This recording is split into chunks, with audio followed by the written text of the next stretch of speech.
Hey everybody, Michael Snyder, Pacific Northwest Weather Watch. Today is April 10th, and right now we are looking at the infrared satellite imagery here. By the way, I am in Austin, Texas right now. I'll be flying back out of Dallas tomorrow. So I should be doing my briefing from tomorrow just a little bit later in the day. But right now you can see that cold air across the Gulf of Alaska and this precipitation continuing to move into some of British Columbia here. It's eventually going to slide down as we go through the day tomorrow. And this system really has its eyes on California. It will cool us down a bit and bring some precipitation, and especially back up across portions of Oregon, which we'll look at here in a moment.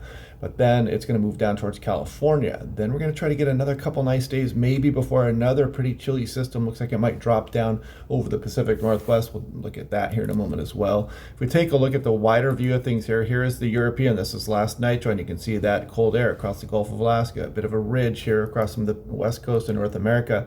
But that is going to be going away as we go on in through the day tomorrow. You can see this really dropping down and getting the best energy down for California. Try to nose a little bit of a ridge in here as we go through the weekend. Some areas might get a bit of a warm up here as we go through the weekend, but some of this cloud shield and precipitation going to be affecting places like Oregon for the next couple days through this weekend as well. And then we flatten out that ridge here. We bring another trough down across the Pacific Northwest. Pretty chilly one here as well. This could bring some convergence zone activity, some better mountain snows as well. So we'll be looking at those details over the next few days. And then the potential for this ridge building in here as we go on into the extended forecast and warming us up as we go through the mid and later portions of April.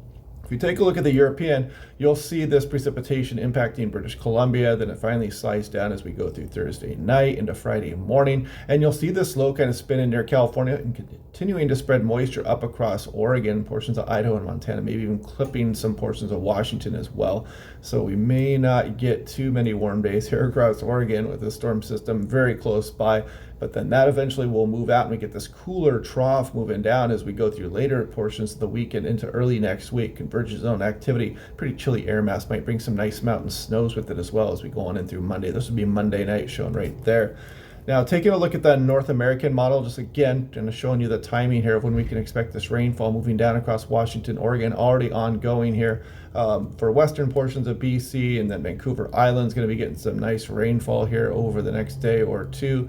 And then this pushes down. It starts to show some precip showing up as we go through the late morning hours on Thursday, then eventually Thursday afternoon. You can see that frontal system, not that robust, but it will be moving through here. And there could be some thunderstorm chances here near the Blue Mountains, maybe some eastern Oregon, Idaho, out towards western Montana through Thursday night. And then you'll see the system kind of dropping down the coastline here. And it's going to be spreading moisture, like I said, back up across Oregon as we go through this weekend. Now, take a look at 500 millibars. I always like to show what's going on in the upper levels of the atmosphere. You'll see our storm system dropping down, and you'll notice where the cold air goes. Look at that, just taking a beeline right off the California coastline there. So that's why we're missing out on a lot of the punch of this storm. But then as we scroll off through the extended, you can see this chilly air mass as we go on in through the early portion of next week. And this one could bring some more mountain snow with it, convergence zone activity, a few thunderstorms with it as well. So that one could be an interesting system. We'll be watching that one as we go on into the next couple of days.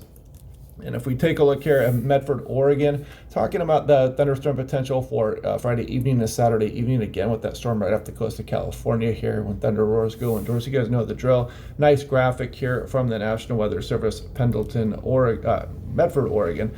Now taking a look at total snow 10-to-1 ratio. This is yesterday afternoon's European run, so we can look a little bit out into the future, because this next system not doing too bad for British Columbia, but you can see it doesn't bring too much for the Washington Cascades, maybe a bit for the northern Cascades there, and some for the Olympic Mountains, maybe an inch or two across the Washington, Oregon Cascades, drops down towards California. But then as we scroll through the weekend towards next week, remember we have that chilly system coming down here, better onshore flow. Take a look, we might get some decent snowfall out of that storm as well, maybe in some lower elevation hail or some snow pellets out of that also. We'll continue to watch that. Pretty chilly air mass. You can see some of the accumulation starting to show up in the lower elevations. Take that with a grain of salt right now. Also could bring some lower elevation snowfall into eastern Washington and maybe eastern Oregon. Some nice snow for the Blue Mountains as well.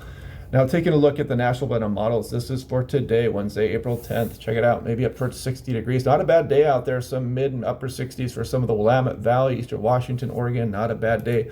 But you'll see the cool down coming as we go through the day tomorrow. Seattle dropping back off southwest BC as well. One more warm day east of the Cascades. There actually, I shouldn't say one more, because you can see eastern Oregon cools down a bit, but eastern Washington doesn't cool down too much on Friday. Then Saturday, maybe bouncing back. Can we get a nice day out of that? Maybe a temperature up towards 70 degrees. degrees for the Willamette Valley. Look at Seattle into the low, maybe mid 60s for western Washington, some 70s showing up for eastern Oregon. And as we go through Sunday, not a bad day there as well. But then this next trough is going to make itself felt as it moves down across Pacific Northwest. Look at that Seattle dropping off here in eastern Washington, really cooling down by the time we go towards Tuesday. Also some nice onshore flow. And then maybe we start to build that ridge back up in here as we go through the extended forecast. Check it out. The following weekend, starting to bring some warm temperatures back. But of course, take that with a grain of salt at this range. 6 to 10 day temperature outlook. Look at that below average signal as we go through the 19th. But I think we're going to be a transition period here. So I'm going to take this with a grain of salt here. We'll revisit this tomorrow. Don't put any stock into that yet. 8 to 14 day, you can see the above average signal for temperature here starting to show up. So this is probably more going to be the case. I think that's going to flip as we go through. Once it gets updated today, you can see this is updated as of yesterday. And here's the 8 to 14 day. You can see that below average signal for precipitation across much of the West Coast as well. But anyway, yeah, I should be home tomorrow, so I'll be able to do a full briefing. We'll check out some of the snow water equivalent, see how we're doing. We'll take a more detailed look at things, and I'm kind of excited about that cold upper level low moving down as we go through early next week. Looking forward to maybe some thunderstorm potential out of that, some convergent zone activity.